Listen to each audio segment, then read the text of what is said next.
You're the first basketball player to represent the USA in 4 Olympic Games. Yeah, don't remind me. Does that make you feel old? When you think about it, when you think about it. None of your contemporaries are doing it. You know, No. LeBron's not here, and Kobe and Dwayne Wade. They didn't, and you did. Why? Yeah, I enjoy it. I enjoy it. I like it. I enjoy learning about different players, personalities, not just the basketball players, but as people. And I feel like I'm kind of that bridge, that gap, you know, between the veterans and the young guys that's a part of the team. You are, in many respects, the face right now of social activism this summer, Yeah. in the wake of everything that has happened. I didn't plan it to be like that. It wasn't a plan. It's just something that happened. Like it was very authentic. It was very genuine. Because I could have spoke out plenty of times of other things that's been going on, but a lot of times you just want to wait. You know, and just see what comes naturally. I know that you spent some of your childhood in Baltimore. You marched in the Freddie Gray protests. You had been involved in ads for gun control, but you had never gone to the extent that you did with your Instagram post. Yeah. What is it that sparked that particular moment where you sat there privately and said, you know what, I just can't help it, I have to say something? I really don't know. I was watching the news and I just got tired of seeing it, and I'm just like started typing and before you know it, that Instagram post went up. Why do you think that it resonated with so many people? I think people were surprised at the fact that an athlete of my stature stepped up to the plate and said something. A lot of times with athletes, we're kind of afraid sometimes of speaking out on different issues, and I think it's the platform for us to say something. We needed our voice to be out there. The urgency to create change is at an all-time high. You were the impetus, the opening of the ESPYs. What were those conversations like as you brought LeBron and Dwayne Wade and Chris Paul to the stage? Well, it was, we have a group chat, and, they actually was like, we need to do something. Like, Melo, you called us out. We have your back. We support you. We need to figure this out. You also, with some of your Olympic teammates, to continue the conversation, or maybe start the conversation, right, in L.A., you had a forum. Who was there, and what do you think was accomplished? Well, both men and women USA basketball teams was there. We had police chiefs, from that area in L.A. We had kids, from the Boys and Girls Club that's down there. We had, South Central L.A. South Central L.A. We had community leaders. We had activists. We had just all type of people there. And for me, it was more it wasn't about a quote-unquote town hall. It was more about a conversation with the youth and putting those to the youth and, the police officers and letting them hear each other out, and a lot of times that's where the disconnect comes in at, because the police don't hear what the youth is talking about. The youth don't want to hear what the police is talking about because it's a distrust and it's a disconnect. What were both sides saying? What did you take away from it and say, wow, this group learned this? I was more like educated at the fact that some of the officers that was there was like, we've never heard this before. We embrace kind of these conversations. We want more of these conversations. We need more of these conversations. So I was more kind of shocked that they didn't know, and the stories that was being told to the police, about some personal stories, police brutality thing. I had a couple guys, a kid in my group who just was shot by police a couple weeks before that. And for him to step up and actually look in the face of a police officer and say, I don't trust you. Like that right there was like, oh. Powerful. Yeah, it was like, wow. But we got past that, and it was a great conversation between those two people. And for me, that was like, okay, I did my job. I did my job. But I needed that. I wanted that. I wanted the kid to look the police in the eyes and say, we don't trust you. I don't trust you. And why I don't trust you. What did you share from your personal experience with those kids? Well, I mean, I grew up in that. I've seen police brutality before, and I've experienced police brutality, not at that high level, but I've experienced it before. And for me, it was just easy for me to tell that story because that's what's going on right now.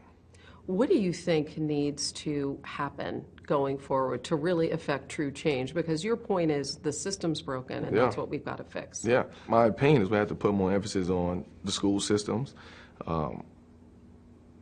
education, in-home education, different programs, educational programs, whether it's more rec centers, whether it's more Boys and Girls Clubs, we need more initiatives, for kids to take advantage of. And we need to be educated. We need to educate our youth because right now it's a major disconnect. And another point that I was making in that conversation was the police. I mean, you have to abide by the law. You're not the law. I mean, at the end of the day, and they was very receptive, to knowing that. How committed are you to continuing this? I'm committed.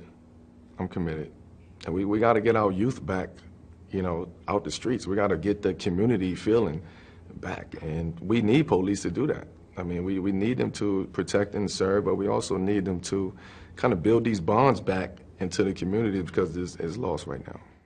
How familiar are you as you go into the Olympics with the Black Power salute, with what Tommy Smith and John Carlos did? I'm very, very aware of that. That's a very powerful image. I actually have that picture. As soon as you walk in my house, I have that picture there. Really? Yeah, and this was way before any of this was going on. But I just look at that moment and the way that they seized that moment.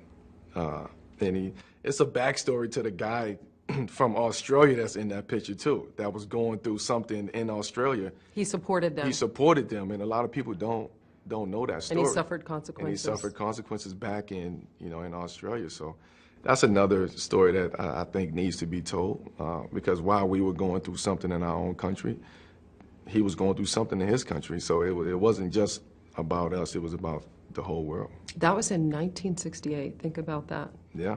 And here we are, 2016, and still going through the same thing. As you go to the Olympics and the platform becomes bigger and bigger, have you thought about using the Olympic platform? I've honestly thought about it. I just don't have the answers to what should be done. And then I'll sit back and I'll also say, okay, this is the biggest platform. The whole world is watching. What better way than to make a statement than it is to go out there and win a gold medal and become united? That's bigger than any other protest that we could possibly do on that stage. What sense did you get seeing KD for this first appearance there at Oracle, and now you've seen him play with Draymond and Clay, about how that's going to go? Well, I think they'll have an adjustment period. There's no question about it. Playing with KD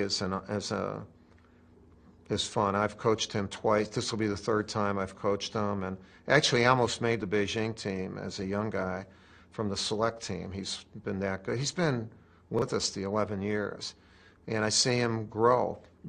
He's even better now because he's very competitive, a little bit more vocal, and is a good teammate. And that night, I wanted it to be special for him because he's very sensitive, and he wants everyone to not necessarily like him, but respect him and think highly of him. So that decision knocked him back, I think, a little bit. And we've been talking. The criticism that he engendered by deciding to go with the Warriors. Yeah, one thing I told him, I said, when you're really good, you're going to be criticized and you're going to be hated by a certain amount of people. Just if you win and if you're really good, that you might get 50 letters and 49 of them say how much they love you. Don't let the one letter ruin it. But we do a lot of times until you get a kind of immune to that. I said, so that's what you're going through now. And a lot of people are not going to like you because of the decision you made. I said, do you like the decision? He says, yes, I do. I said, well, all right. You don't have to answer to anyone else. Just let's get over this. I thought that night helped him get over it. You know that from being at Duke. Yeah, I know. You understand I know that. what being loved and being hated, and with people not even knowing you. I know that, and thank goodness, because that means we've won. But we've always respected the game and people, and I did tell Katie this. You know what? Even the people who say they do not like you, they respect you, and if they don't, they're knuckleheads, because then they don't respect excellence. And you know what, man? You are excellent. You're the best. So if someone doesn't like that, that's cool. But they should respect you. And that's what a competitive person should want, that respect.